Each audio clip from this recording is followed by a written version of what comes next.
anu. Ari nakataw ni arang ko ang lakam. Ni jema. Ni jema. Arang ko ang licin.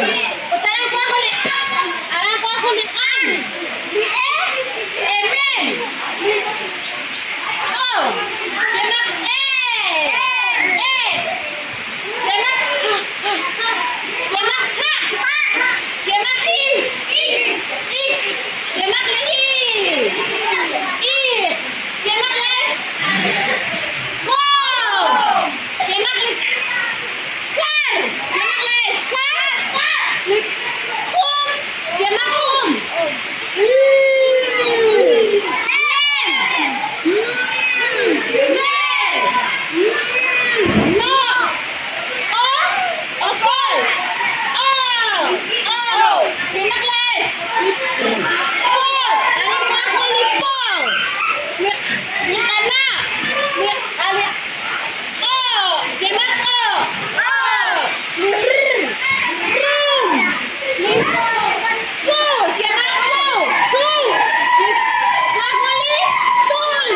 Harap cukup nyali tu, nyali